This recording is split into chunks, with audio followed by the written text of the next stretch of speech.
unajua kitu kinachoitwa aina ya uchezaji ni kitu ambacho ni mfumo ulio rasmi ambao klabu inaitambua. Ndio. Umeelewa? Ndio. Na huu mfumo unakuwa unasimamiwa kuanzia kwenye management. Kwa maana ya mkurugenzi wa ufundi, si ndio? Watu wote wanaohusika na ufundi kwenye klabu wanasimamia huo mfumo wa kiuchezaji ndani ya klabu. Na wanahakikisha huo mfumo upo vile vile siku hadi siku. Mfano, Stuart, leo FC Barcelona ikibadilika aina ya uchezaji, ikaacha kucheza vile ambavyo tumezoea kuiona ikicheza, pasi fupi fupi, kwenda mbele kwa haraka, kutumia nafasi, kutengeneza nafasi nyingi zaidi, tutajua kuna utofauti. Bayern Munich ikibadilika sana, ikawa haichezi kwenye block mbili tofauti, counter attack, mawinga ambao wana skills sana, washambuliaji wakatili wenye uwezo wa kufunga kutoka nafasi yoyote ile, tutajua hapa aina ya uchezaji imebadilika. Ajax Amsterdam wakibadirika, wasipocheza soka la kasi, tutasema style of play imebadilika. Umeelewa? Watu wengi wakaja wakajaji pia wakati United wanasema aina ya uchezaji imebadilika. Sawa. Wakawa wanasema kuna DNA na identity ya Man U haipo kwa wachezaji na aina ya uchezaji na makocha ambao wanakuja. Watu wakauliza, aina ya uchezaji ya Man United toka lini ikawa inatambulika na ikawa inafahamika? Kwa sababu huu ni mfumo unaotengenezwa kuanzia watu ambao wako kwenye academy, soka la vijana, wanaanza kufundishwa aina ya uchezaji wa Manchester United. Si ndio? Mkitoka pale mkaenda Real Madrid, utatakiwa kuadapt culture tofauti. Ndio kitu ambacho kinaendelea kwenye klabu. Sasa tuulizane, hii aina ya uchezaji ya klabu ya Yanga iko kwa timu ya vijana ama iko kwa timu ya wakubwa peke yao? Hilo ndio swali la kujiuliza. Yanga ina develop vipaji kwenye soka la vijana kupitia timu ya under 20 na vinginevyo. Walimu walioko kule wanajua aina ya uchezaji ya klabu ya Young Africans. Ukirudi nyuma kidogo utagundua hiyo hicho kinachozungumzwa kama aina ya uchezaji wa klabu ya Yanga kimekuwepo kwa mabadiliko ya walimu, sio mabadiliko ya kiufundi kwenye klabu 100%. Kuanzia wakati wa George Luandamina, nafikiri kama kumbukumbu zangu ziko sawa sawa, kile kipindi ndo Young Africans ilibadilika aina ya uchezaji. Ilikuwa timu ambayo kidogo ilikuja kuwa tofauti. Aina ya uchezaji, aina ya viungo waliokuwa nao, nakumbuka alikuwa hapo Shishimbi, Tabanskara, Kamusoko, si ndio? Aina ya uchezaji walikuwa wanapiga zile pasi za karibu alafu wana move kwa kutumia pasi. Yaani block ya kiungo ndo ambayo ina detect timu itachezaje. Tuna move taratibu kwa viungo na nini na hapa na pale. Lakini ukirudi nyuma, Young Africans imehudumu kwa misimu mingi sana ikiwa na wachezaji wa pembeni walio bora pamoja na mafullback walio bora pengine kuliko aina ya viungo ambao wanazalisha magoli na kuwa viungo hatari. Ukirudi nyuma huko utaambiwa Young Africans ilikuwa ina kina Sane Lazaro Tingisha wakati huo, si ndio? Ilikuwa ina wachezaji kama kina Eddie Billy Jonas Lunyamila wakati huo. Washambuliaji wakina Saidi Mwamba, si ndio? Kizota, si ndio? Tolman, wale target man. Yanga ilipokuja kushift kwenye era ambazo sisi tunaiona klabu ya Young Africans, ilikuwa ina mabeki kama kina Oscar Joshua, Shadrack Nsajigwa. Hao ndio walikuwa wachezaji bora kwa ya klabu ya Young Africans wakati ule. Na walikuwa ni mafullback wa pembeni. Wachezaji kwa maana ya mabeki wa pembeni ndio walikuwa wachezaji bora wakati ule, walikuwa wanaongoza sana kwenye kuzalisha magoli.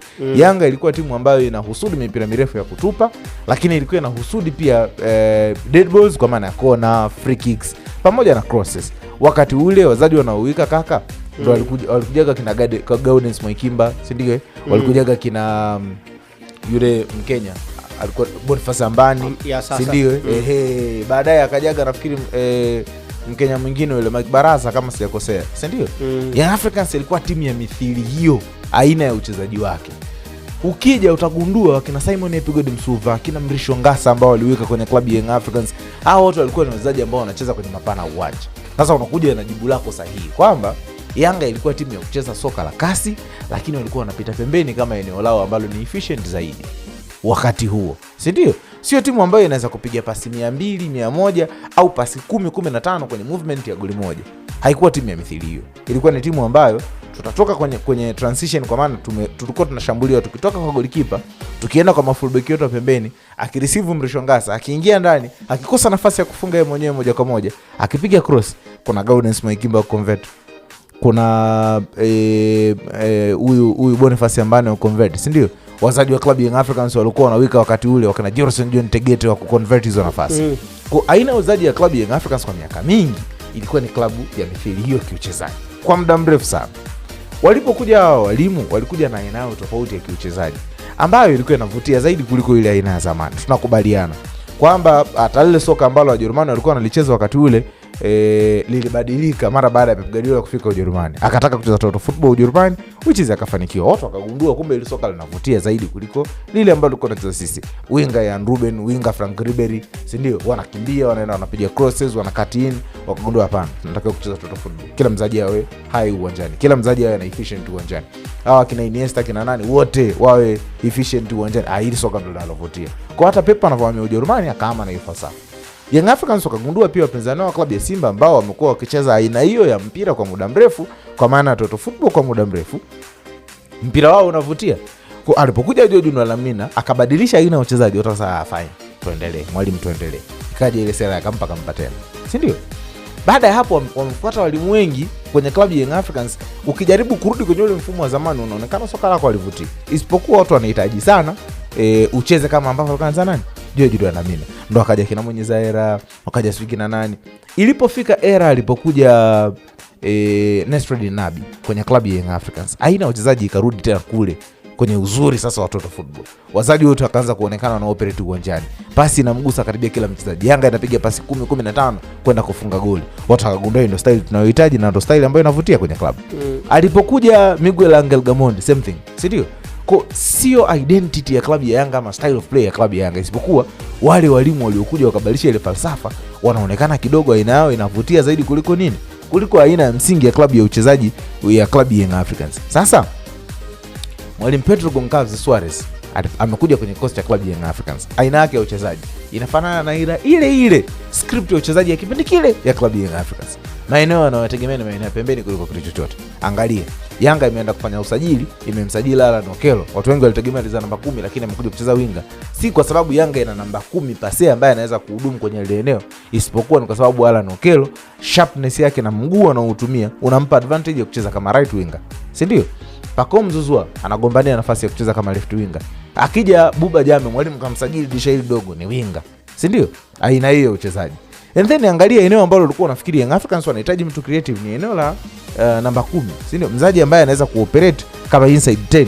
Type ya Aziz Ki midfield ambaye akifika nje ya box anaweza kufungua nafasi, either kwenda pembeni au kwenda ndani kwa kupiga through passes. Yanga wakuhangaika na mtu wa mithili hiyo. Wamehangaika na mawinga wawili kwenye hili disha dogo tu. Mawinga wawili. Eneo ambalo pia Yanga walikuwa wanalifanyia kazi kuliko eneo lolote lile. Wameenda pembeni, wamemuondoa Celestino Kuwa. Angalia, mahali walipomtoa namba 10 ilikuwa ambaye Yanga walikuwa wanamtazama kwa maana Mohamed Dumbia, hawakufanya replacement. Lakini alipotoka Celestino Kuwa, wamefanya proper replacement ya mchezaji. Si ndio? Huko alikotoka Ofen Chikola pia replacement imefanyika. Lakini eneo la namba 10 Young Africans wameliacha kama blind side. Mwalimu amekuja kwenye aina ya uchezaji wake, anatumia mawinga pase. Anatumia ma fullback, ndio watu ambao wanawategemea kwenye timu. Angalia, nenda Young Africans sasa hivi niambie mchezaji gani ambaye anaongoza kwa assist kwenye club. Ni Israel Patrick Mwenda. Eneo ambalo ana overlap, akivuka mstari wa katikati akija anapiga crosses. Aina ile uchezaji ambao ulimfanya Shadrack Nsadigu akawa mchezaji mzuri kwenye club ya Young Africans. Mchezaji anayesifika kwenye club ya Young Africans kuliko mwingine yoyote ni mchezaji ambaye anacheza eneo la pembeni. Anachukua mpira kwenye eneo la mbali, anakokota eneo kubwa, anakuja na cut in, anafunga. Ni Pacome Zouzoua. Si ndio? Aina ile uchezaji akina Mdishongasa. Sasa Yanga wanafikiri hiyo sio aina yao ya uchezaji. Wanataka alichokifanya Nabi, alichokifanya Gamondi, alichokifanya George Lamina kiwe aina yao na identity ya uchezaji. Which is hii identity ya uchezaji kuanzia Paul Matthews ambaye ni mkurugenzi wa ufundi anatakiwa kuwa feeded kwamba sisi kuanzia leo tuna document ya aina yetu ya uchezaji hii hapa. Hii ndio aina yetu rasmi ya kiuchezaji. Na tunataka kucheza hivi. Kwa Paul Matthews anaposhuka chini, kuanzia huko kwenye Yanga Soccer Schools wanakotengeneza wachezaji, wakija kwenye timu zao za vijana, wakija kwenye timu ya wanawake, Paul Matthews anasema hata tukimrecruit mwalimu, tutamrecruit mwalimu ambaye ataendana na staili hii ya uchezaji. Kwa Yanga cha kwanza walichofeli kurecruit mwalimu ambaye wao tu kwenye fikra zao walikuwa wanafikiri aina wachezaji ni aina fulani, halafu wakamrecruit mwalimu ambaye anawarudisha kwenye aina wachezaji ya nini? Ya zamani. Hilo kosa la kwanza la klabu ya Young Africans. Lakini sasa turudi kwenye primary idea ya Yanga wenyewe kwenye kumleta Abdulhamid Mwalimu. Ndakukumbusha falsafa kidogo ya klabu ya Young Africans. Yanga wakati wanataka kumuondoa Gamondi kazini, kama unakumbuka, wakati wanataka kumuondoa Gamondi kazini, Yanga walimsajili Abdulhamid Mwalimu akitoka KMC wakati ule kama kocha msaidizi. Sawa?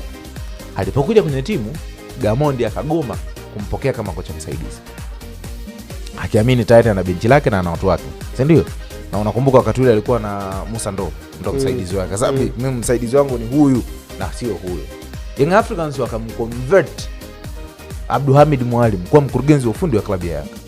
Sawa? Gamondi alipoondoka kwenye klabu ya Young Africans, instantly Abdulhamid Mwalimu akarudi kwenye benchi. Wakati ule Yanga wanamsajili Said Ramovic, anarudi kwenye benchi kama nani? Kama kocha msaidizi wa klabu ya Young Africans. And then Ramovic anapoondoka, Yanga wamemsajili kocha kutoka Singida Black Stars wakati ule, si ndio? Ambaye ni Milud Hamdi. Amekuja kuwa kocha msaidizi tena Abdulhamid Mwalimu kwenye klabu ya Young Africans, chini ya transition ya makocha wawili pamoja na mkurugenzi ambaye alikuwa na voice ndani ya klabu ya Young Africans wakati ambao Miguel Gamondi akiwa kama kocha wa klabu ya Young Africans, si ndio? Yanga walipopata mafanikio mwisho wa msimu waliachana na technical bench yao yote. Kama unakumbuka, watu wengi sana waliachana nao, mpaka kocha wa viungo kama unakumbuka yule ambaye kuna wakati alikuwa na msigano na Said Ramovic alipokuja na kocha wake wa viungo, kama ule msigano unaokumbuka. Mwisho wa msimu, at the end of the day, kocha akawa na train sijui wachezaji personally, akawa na train na timu ya wanawake, and then baadaye alipoondoka Ramovic akaja akarudi kwenye nafasi yake kama nani? Kama kocha wa viungo wa klabu ya Yanga. Yanga walidismantle ile benchi lote wakaliondoka. Sijui ni kwa sababu ya makubaliano au vinginevyo, lakini pia Mwalimu alikuwa miongoni mwa watu ambao wafanya nini? Waliondoka. Na tuliamini Mwalimu anaenda kujiunga na nani? Na Milud Hamdi kule kwenye klabu ya Al Masry anakokwenda. Lakini haikuwa. Si ndio? Yanga wanaaka ka utaratibu kwa kutaka kuondoa walimu kwa kutumia walimu wasaidizi. Takukumbusha kidogo. Wakati Yanga wanataka kumuondoa Gamondi, ndio walimleta nani? Abdulhamid Mwalimu kwenye timu. Si ndio? Na ni miongoni mwa watu ambao walikuwa wanaweza kushikilia nafasi ya kiateka wakati anaondoka Mwalimu mpaka atakapokuja mwalimu Said Ramovic. Wakati Yanga wanataka kumuondoa pia mwalimu Romain Folz, kama unakumbuka sawa sawa, ndio Yanga walienda kumrecruit Patrick Mabedi kutoka Zambia. Si ndio? Walipomrecruit wakamleta kwenye timu, akaja kuwa kama nani? Kama mwalimu msaidizi ndani ya timu. Young Africans sasa hivi wana mpango wa kumuondoa mwalimu Pedro Goncalves Suarez. Lakini kwenye hizi nyakati inawezekana kuna vipengele vya kimkataba na nini na vinginevyo. Mimi sifahamu nini kimeendelea kwenye kikao cha tathmini ya jana. Unajua, kwa bahati mbaya sisi watu wa habari huwa hatupangiwi namna gani ya kuandika sana, isipokuwa huwa tunaandika katika namna ambayo ina sugarcoat vitu. Unapaka rangi kidogo ili watu yani isionekane kama kuna lugha fulani kali iliyotumika. Lakini sasa kwenye kusugarcoat kuna wakati unaelezea vitu ambavyo kwa namna moja au nyingine inaonekana sio sawa sawa. Young Africans wamesema tatizo lao ambalo ni kubwa pia ambalo wameligundua ni aina ya uchezaji ambayo inawapa ugumu kuleta matokeo. Mtu pekee ambaye ana detect aina ya uchezaji ndani ya timu, kwanza inaanzia kwa mkurugenzi wa ufundi. Mkurugenzi wa ufundi akishapewa hiyo kwamba sisi timu yetu inacheza katika utaratibu huu na ndio modi yetu ya uchezaji, mkurugenzi wa ufundi ana jukumu la kupendekeza majina ambayo wanakaa uongozi. Huku kwetu sisi hatuna bodi, maana yake inakaa Excom kwa pamoja wanajadili kwamba mwalimu gani ambaye atafit kuendana na profile ya wachezaji tuliowasajili na aina ya uchezaji ambayo sisi tumeiweka kama timu, si ndio? Lakini Yanga wamejaribu kuingia ndani, wamechunguza, wamesema aina ya uchezaji ndio changamoto. Nani ambaye anarejesha aina ya uchezaji kwenye club? Wamesema solution ni kumleta nani? Mwalimu Abdulhamid Mwalimu. Sasa jiulize swali jepesi. Nani ambaye atakuwa na nguvu ndani ya club ili ikiwa aina ya uchezaji ya mwalimu Pedro Goncalves Suarez imeonekana sio aina ya uchezaji inayoendana na club ya Young Africans? Mwalimu msaidizi ndo anakuja kubadilisha aina ya uchezaji ya club. Nani ambaye anaenda kuwa mwalimu mkuu? Nani ambaye anaenda kuwa mwalimu mkuu? Hilo swali la kwanza la msingi sana la kujiuliza. Wakati huu ambao Yanga imemleta Abdulhamid mwalimu ambaye kuna nyakati alikuwa anakosa vigezo vya kuwa mwalimu mkuu na kusimama kwenye benchi la club ya Young Africans. Na mimi by the way, hii ichukue kutoka kwangu. Nimewahi kuzungumza na watu wa karibu sana wa mwalimu Abdulhamid Mwalimu. Wanasema hivi, hakuna kitu ambacho wanaweza kukisifu kwa mwalimu Abdulhamid Mwalimu kama ubora wa kimbinu. Yaani anasema hivi, tunaenda kwenye mechi dhidi ya mpinzani, mwalimu anaweza kukuanalizia hiyo mechi na timu ikaenda ikacheza vile vile same way ambavyo mwalimu alikuwa anaanalyze. Ni miongoni mwa walimu ambao mbinu zake ni rahisi kushikika na wachezaji, lakini pia ni rahisi kuwasoma wapinzani wote ambao wanakutana nao mbele yake. Kwa wanasema ile standard na ile quality, mwalimu anayo standard na quality kwa mwalimu mkuu. Na wakati akiwa kwenye klabu ya Azam FC, kama unakumbuka, kuna wakati mwalimu alibadilisha mpaka standard ya uchezaji. Alipoaga nafasi ya kuwa mwalimu nafikiri kiateka kwenye kikosi cha klabu ya Azam FC, na alifanya kazi nzuri sana.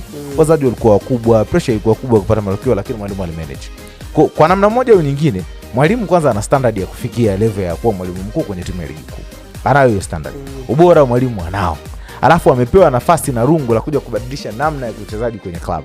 Pedro Goncalves Soares kwa namna yoyote ile, kama itatokea mahali wamefikia wamepingana kimaamuzi na Abdulhamid Mwalim, maana yake hapo ni nini kinachokwenda kutokea?